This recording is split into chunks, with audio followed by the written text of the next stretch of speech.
Thank you for tuning in today and welcome back to another episode of The Source. I'm your host, Zain Raza. And today I'll be talking to Professor of History and the Director of the Nuclear Studies Institute at American University, Professor Kuznick. Professor Kuznick is also the author of many books. One of them include The Untold History of the United States. He wrote this book together with film director and Hollywood producer Oliver Stone. Peter, welcome back. Glad to be with you, Zain. I wish the world were in better shape, though. I hope so too.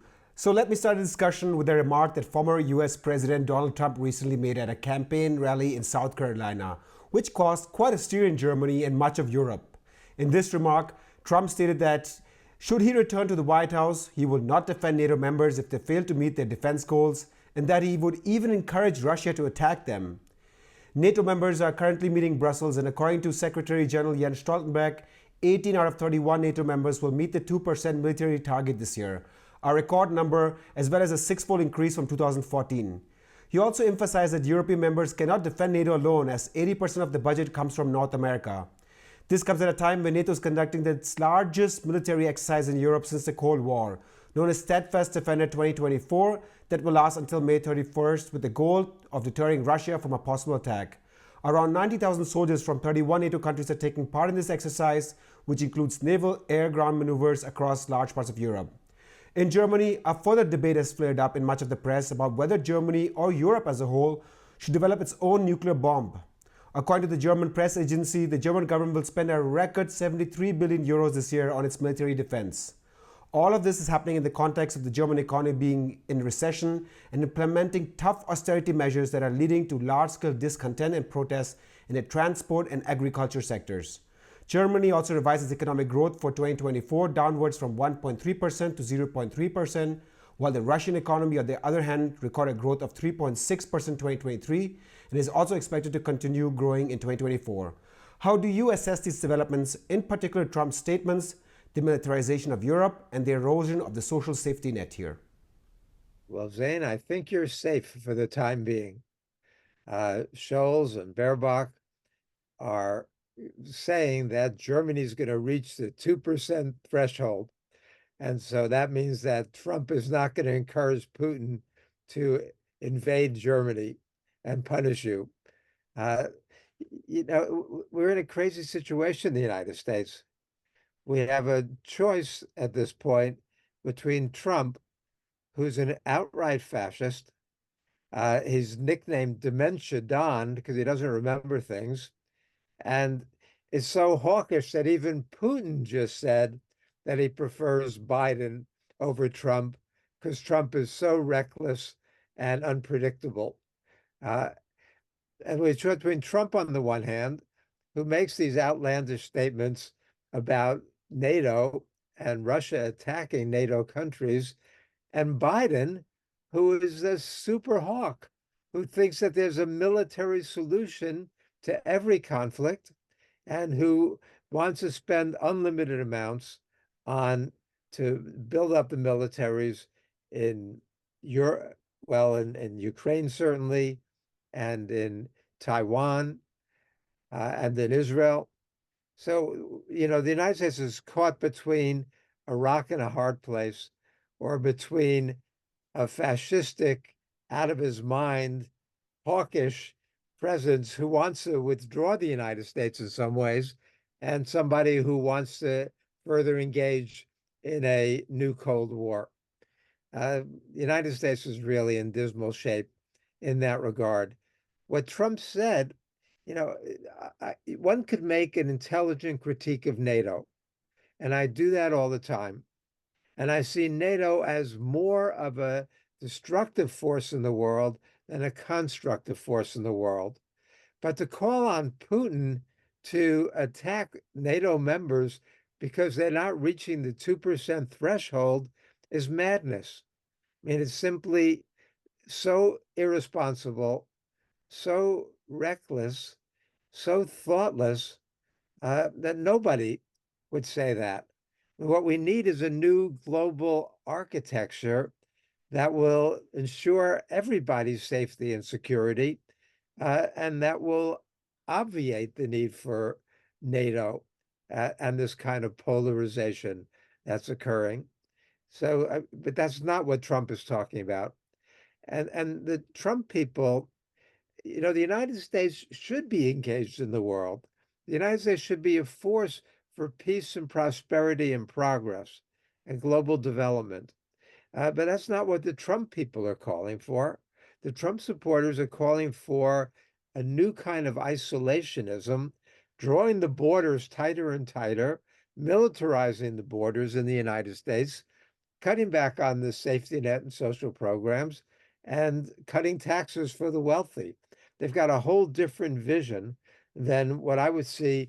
So the problem is that the only forces or the main forces that are opposed to the US effort to really unleash this militarism on the world are the right wingers in the United States, the Trump supporters, whereas this has historically been the left wing position in the United States.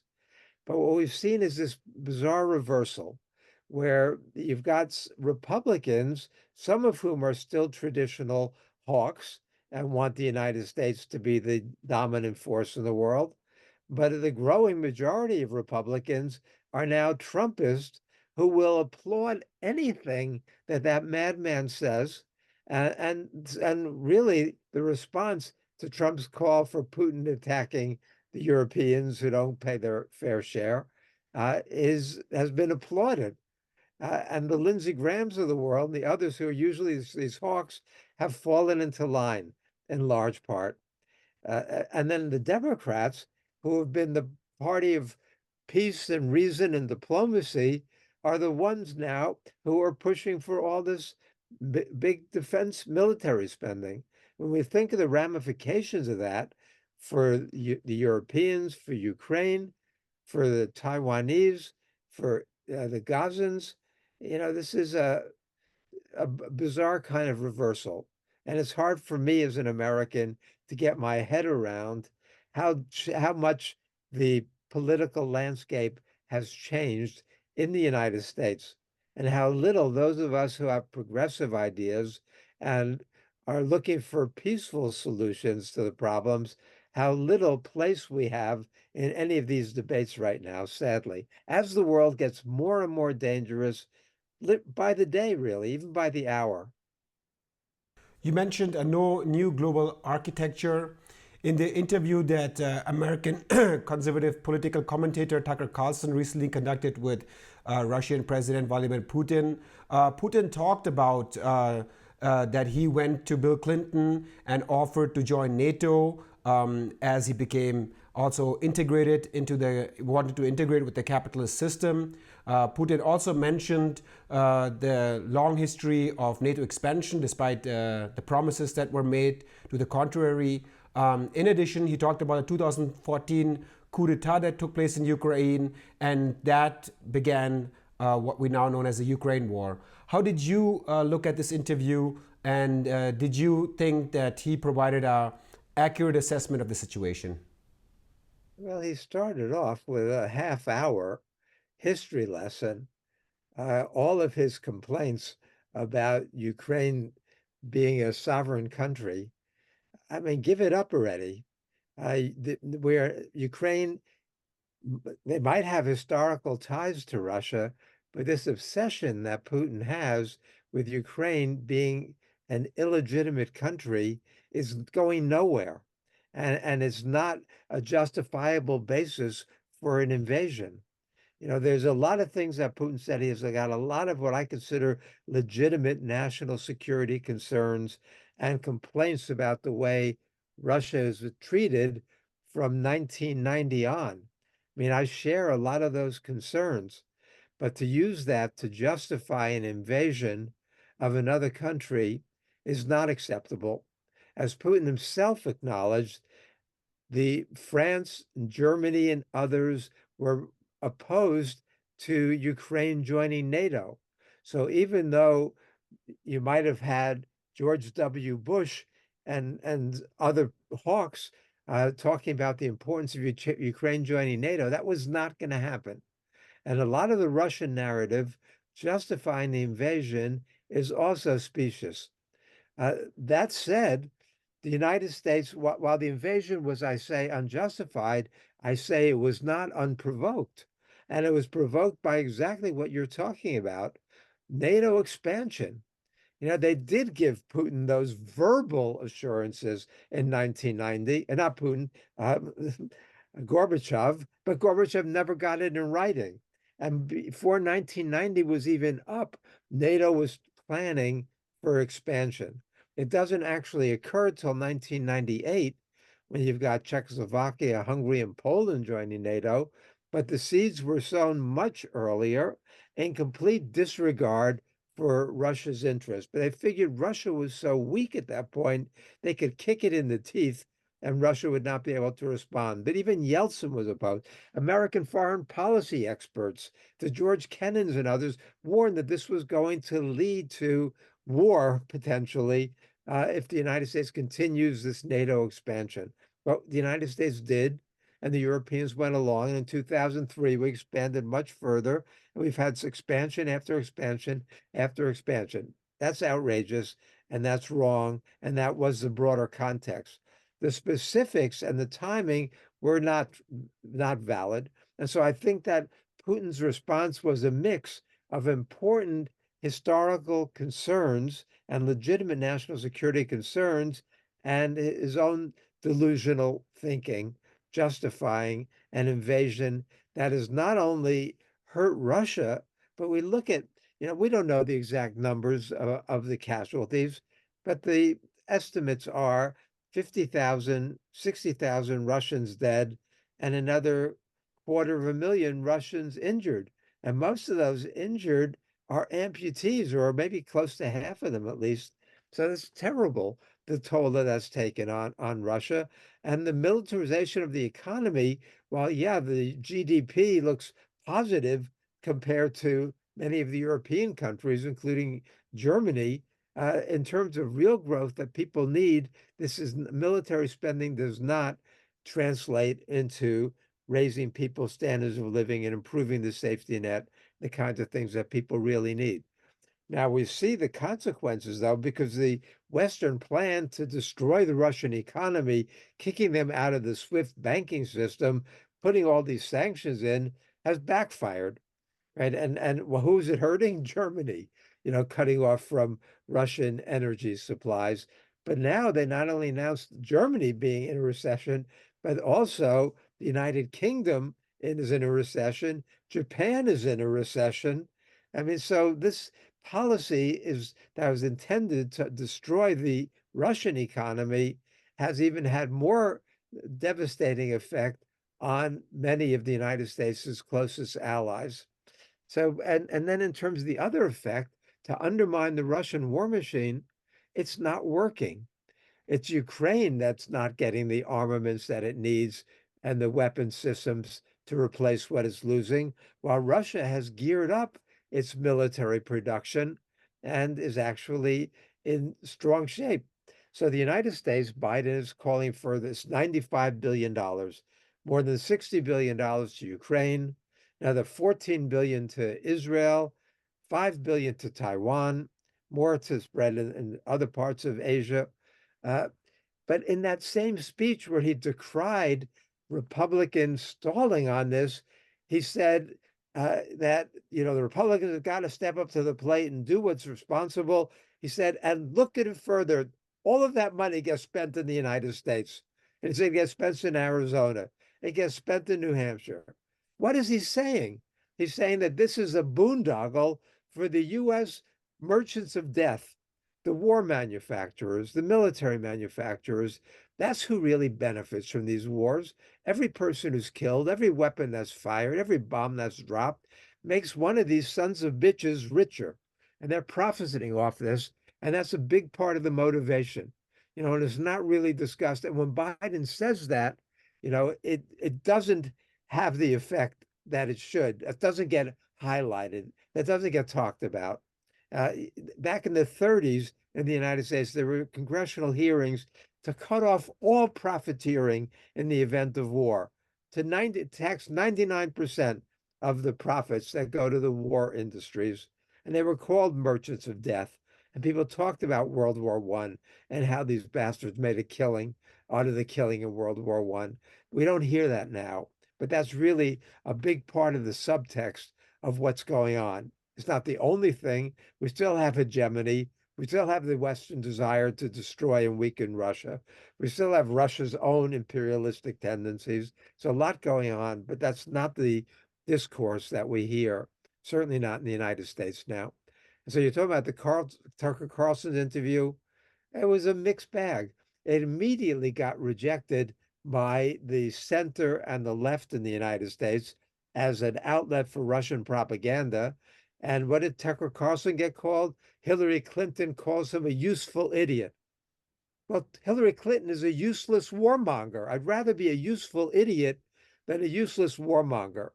And then Adam Kinzinger, calls him a traitor. They're saying, and Tucker Carlson is not my favorite person. And I think that he often has the very dangerous ideas like his great replacement theory, really awful ideas, sometimes verging on fascism. But sometimes he's right on a lot of these issues.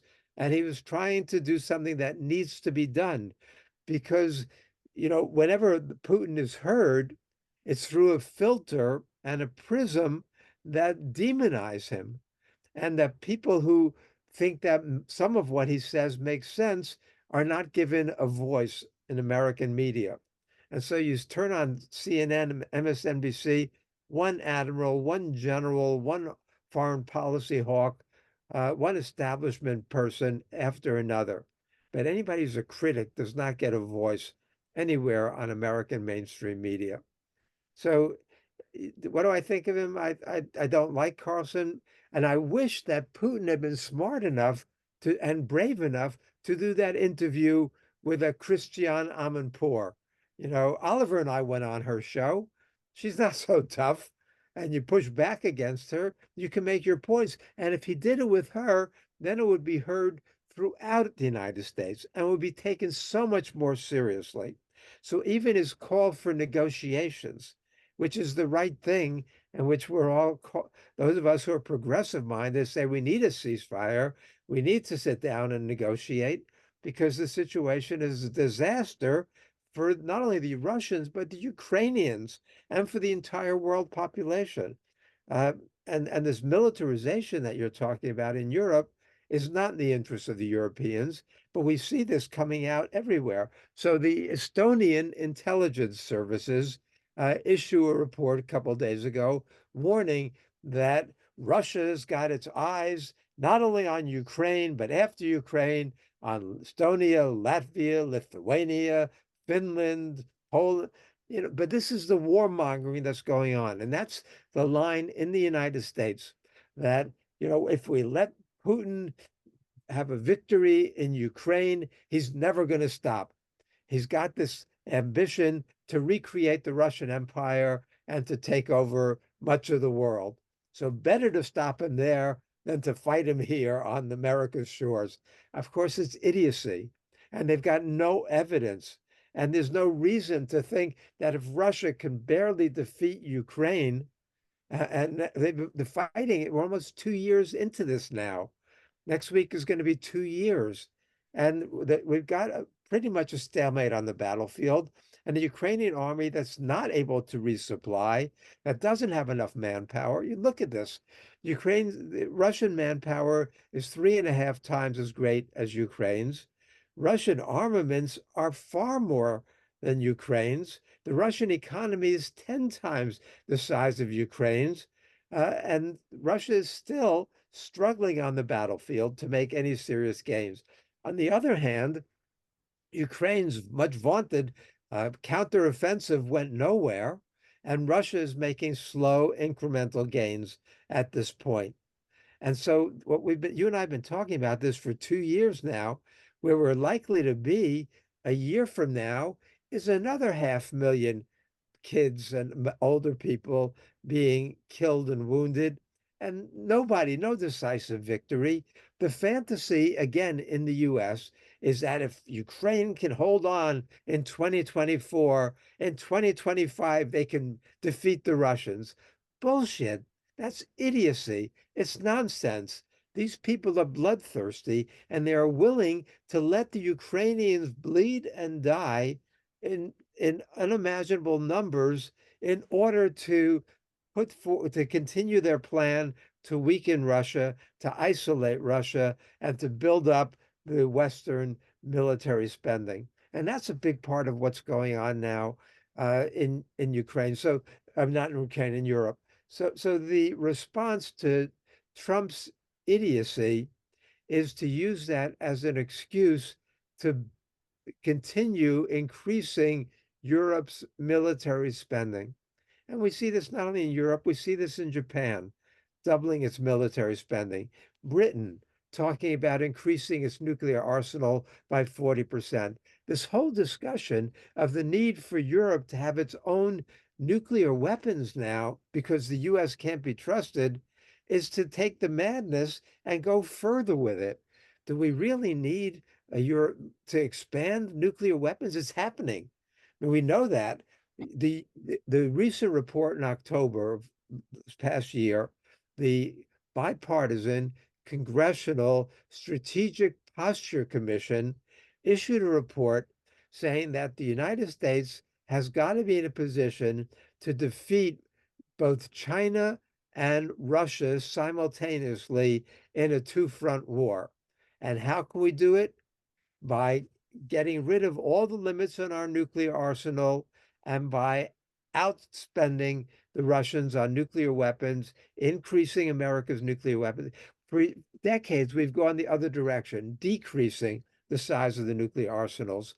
Now, what are we doing? Every nuclear power is modernizing, making their nuclear arsenals more efficient, more lethal. And now most of them are talking about increasing. And the excuse, in part, is not only that Russia's got the biggest nuclear arsenal and is so dangerous, but that now China is increasing its nuclear arsenal. Mhm. Why is China doing that? China is doing it because in 2018, the US strategic posture said that the United States' main threat is no longer the global war on terror, it's Russia and China. And that the United States now is focusing much more seriously on China as a nuclear threat. And China wants to have a second strike capability. And they're afraid with the US missile defense and US targeting that the US can challenge China's second strike capability. And so China's now has increased its nuclear arsenal from 200 to, some say, already to 500, with 1,000 is the goal by 2030, 1,500 by 2035. So what does that mean? That China now wants to join the United States and Russia as the countries that can end life on the planet effectively. Xi Jinping looks with envy. Helen Caldicott years ago coined the phrase missile envy, and a play on Freud's penis envy. Uh, and it looks like now Xi Jinping may have missile envy when he looks at Biden and Putin and the fact that they could kill everybody on the planet. And he wants to have that capability also. I mean, we're going the wrong direction. We're dealing with madmen all over. And the Europeans now want to join that game too. Some of them, at least. You mentioned China. Longtime US official and extreme China hawk Kurt Campbell was appointed number 2 in the State Department. In addition, the US is going to deploy 5 of its 11 aircraft carriers in the Pacific. In light of what you mentioned and these developments, how do you think China will view these developments? Well, China is already, as I was saying, is viewing them quite ominously. To the many American planners, Ukraine is a distraction. And Israel is even a greater distraction now, uh, because the real goal was to combat China. As even Putin said recently, the Americans aren't so concerned about Russia, it's China they're concerned about, because by certain measures, the Chinese economy has already overtaken the American economy. And almost all the experts say by the end of this decade, China will be outproducing the United States. In terms of GDP, they don't compare yet, but in terms of overall productive capability, they do. And we saw when the United States became the world's leading industrial manufacturer in the 1890s. How did the US respond? The Spanish-American War, overthrowing the Aguinaldo Rebellion in the Philippines. The United States went from being a democratic force on the world stage to being the leading counter-revolutionary force on the world stage. And now China is going to be in a position, it's flexing its muscles in certain ways and saying that it's, after this century of humiliation, China wants its due on the world stage. But the Americans, so we've talked about the fact that that Biden came to power with 18, now 17 top officials from the Center for New American Security. Well, the Center for New American Security was founded a few years back by Kurt Campbell and Michelle Flournoy. And Kurt Campbell is the leading China hawk. And the people around Biden are even more China hawks than they are Russia hawks. And because they know China poses the real threat, even though Russia poses the nuclear threat. And so appointing Kurt Campbell to be number 2 in the State Department is sending a clear signal that the leading China hawk is now the number 2 behind Anthony Blinken. It used to be Wendy Sherman. And Wendy Sherman was, part of that world, but she was not nearly the vocal hawk militarist that her replacement, Victoria Nuland, was. Victoria Nuland was serving there on a temporary basis. And she's really, in many ways, the brains behind the coup in 2014 that you mentioned earlier in Ukraine. And that's her obsession, is Ukraine and defeating Russia. But now she's been knocked back down to number 3, and the number 2 is Kurt Campbell, which is sending the signal that the United States has not lost its laser focus on Taiwan. As part of this first island chain. Oliver and I did a 90-minute interview this week, a couple of days ago, with the Asahi Shimbun reporter from Okinawa. The Asahi Shimbun is the Japanese equivalent of the New York Times. And we wanted to talk about Okinawa, the base relocation from Futenma to Henoko, and the U.S. plans for maintaining its military forces in Okinawa. You know that Okinawa represents 0.6% of Japan's landmass and houses about 60% of America's military bases. And so it's crucial, but it's crucial as part of that first island chain to stop China. So you've got Okinawa, you've got Korea, you've got Taiwan, you've got Guam. But this is key for America's strategic thinking and planning. So Taiwan, and that's really the real threat, especially the fear is that if the U.S. allows Ukraine to be defeated, or if the U.S. follows through on what Biden wants and becomes a neo-isolationist country, and the U.S. does not provide global leadership, then China's going to march into Taiwan and take Taiwan. Putin's going to march into Estonia and Finland. Israel has already marched into Gaza. The world is on hair trigger right now, and it's just very, very dangerous, as we've been discussing. We haven't even mentioned the nightmare in Gaza. Yeah, let me get to that. Let us switch gears to the Middle East, in particular the situation around Israel and Gaza. Let me recap the latest developments for our viewers. Since October 7th attack of Hamas that killed at least 1,200 Israelis, that included around 370 military personnel, Israel launched an air and ground assault in Gaza, first in the north and then towards Khan Yunis in the south, which thus far has killed at least 28,000 Palestinians, majority of them being women and children.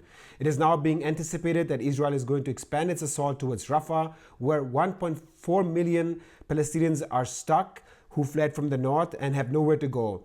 Despite international warnings and condemnation from international institutions such as the World Health Organization, United Nations, as well as European countries such as France, Spain, and Ireland, it seems Israel will go ahead.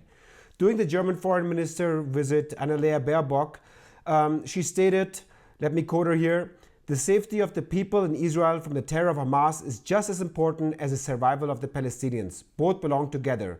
We therefore believe that a further ceasefire is needed. Unquote. This conflict has also taken an international dimension, with countries such as Iran, Yemen, Lebanon, US, Britain, and Israel involved in airstrikes or missile exchanges. Then we have the genocide case of South Africa against Israel at the International Court of Justice, as well as Nicaragua threatening to sue Western countries that are supporting Israel. Recently, a Dutch court also ordered the ban of export of F-35 fighter jets parts to Israel, a case that 3 human rights groups brought forward. The court explicitly stated that, quote, Israel does not take sufficient account of the consequences for the civilian population when conducting its attacks, unquote. Can you talk about the overall situation in Israel and Gaza, as well as in the region? In your view, secondly, the second question would be, in your view, do you think conditions are ripe for a third world war? Well, then you outlined it very, very well. Sadly, unfortunately, even when I look at the nightmare of what occurred on October 7th, the brutality, the viciousness, the ugliness of that Hamas attack, you pick up the New York Times, there's no context at all. There's no justification for what Hamas did. Killing civilians is never justifiable, and they wreak unbelievable atrocities. So I despise Hamas in many ways. Uh, However, talk about provocation.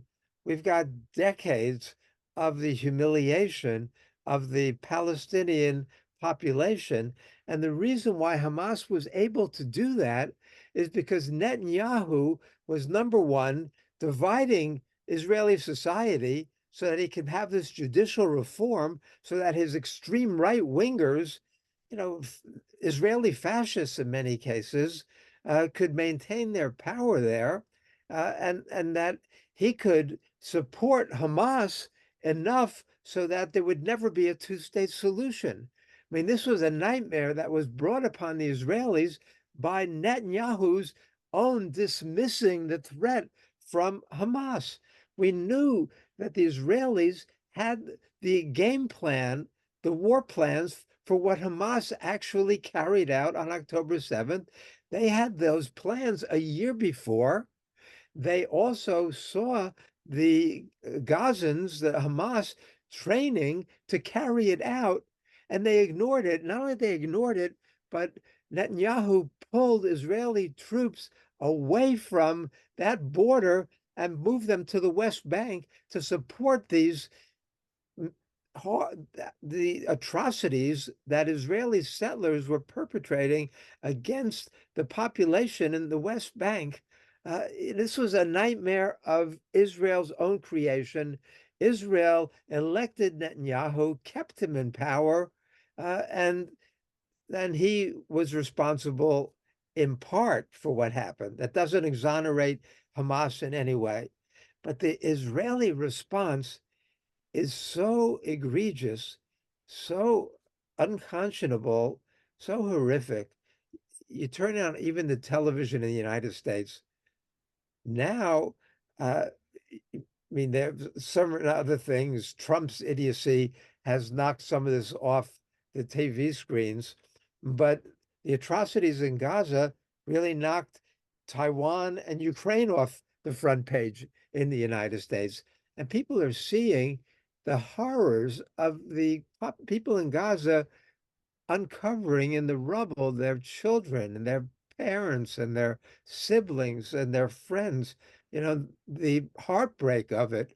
Uh, and if you and I was recently in Doha, and I was recently in Hanoi, and the images in those places are even more extreme and more explicit and graphic and heartbreaking than what we see in the United States.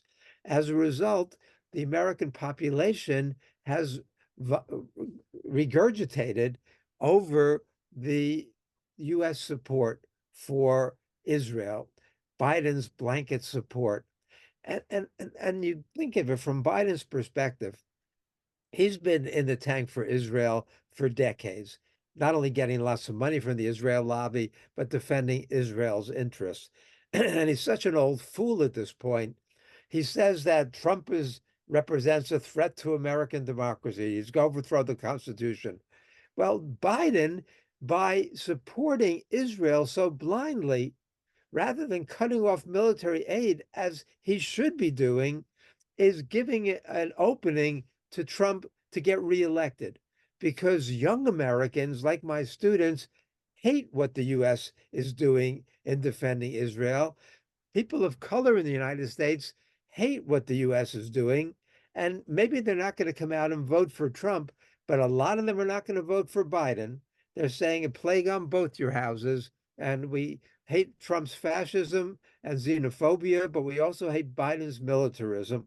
But Biden is willing to say that Trump can get back into office so that he can keep giving money to Israel, even though much of the world views this as genocide and everybody views it as an unthinkable atrocity. Even Joseph Borrell, the EU's foreign policy chief, has said that maybe it's time for the US to cut off military aid to Israel. And we know how hawkish he's been on Ukraine.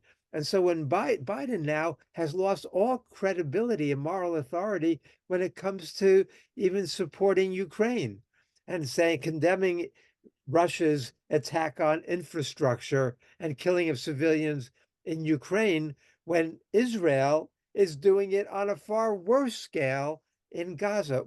You look at that, they are destroying the living capabilities of people in Gaza. And when we talk about Rafah and those more than 1 million refugees there who've been driven out of other parts of Gaza to go to Rafah now, they're living in tents. They don't have food. They don't have water. They don't have health care. And so this nightmare that's been created that the U.S. is supporting has done more to undermine the U.S. moral authority in the world than Trump's rantings and ravings, which are not official policy, while what the U.S. is doing in Gaza is official policy, is being carried out on a day-to-day basis. What Trump's talking about is only what might happen in the future. Peter Kuznick, author and professor of history, thank you so much for your time today. Thank you, Zain. It's always great to talk to you.